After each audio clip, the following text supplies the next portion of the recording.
progress of our float is commencing. So we got our rolls done on here. We're gonna have to build it downtown so that we can, all of our hay doesn't blow off, but we've got all of our hay bales on the back. So we're gonna run downtown and try to get this kind of started spreading out and everything. So we're getting this installed. You see it's actually coming out, I'm holding the light in my hand, but it's actually coming out pretty well, installing all this straw and everything.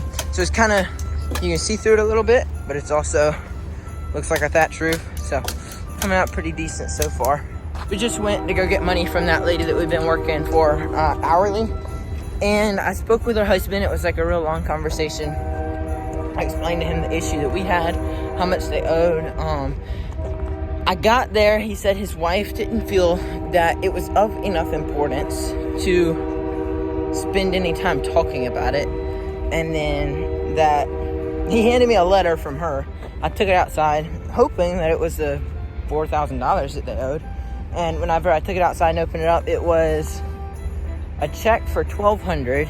And then they said instead of paying $1,800, they were gonna pay $140 for dump fees.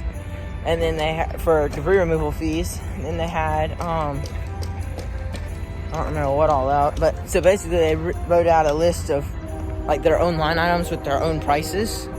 So that's pretty frustrating.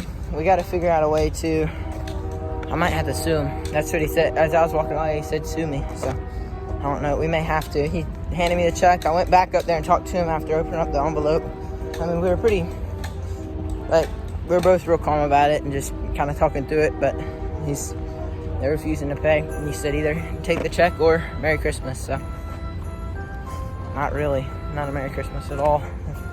But anyway, trying to get them to pay, they're just being frustrating about it. So we just have to kind of see what we could do. But that's how the float's coming so far. Just a kind of stressful night. The guy with the properties he's about to landscape them all, he said that he's having someone else landscape the first two, and then he wants to work with us for all the other ones. And he said his issue with us working on these ones is, he said he's given money to people in the past, 50% down and 100% down, and people just run off with this money. So he said if we let him buy materials and pay for labor, then he could just pay the rest once we finish. So I don't know, kind of part of the same stuff I'm dealing with, but it's part of it. So we'll see how that goes. So we're trying to get ready and install all of our stuff. We've got our float back here. We're just like 2 minutes down the road from where we're supposed to be. We've only got like a minute or two. You see, there's other floats kind of starting to head down there, but we've only got like a minute or two before we're supposed to be there, so we're really hustling, trying to get all this ready. We just finished eating at a nice restaurant in town. We're gonna head over there. So we're supposed to be number 95 in the parade right now. Yeah. Rick made a wrong turn, so now we are number 3. But no, we don't get the spot of number 3. We have to wait for the other 91 people to pass us. So it's gonna be a pretty long parade for just us, because we're in the wrong spot. All right, so we finished up the parade. There was actually a bunch of people there.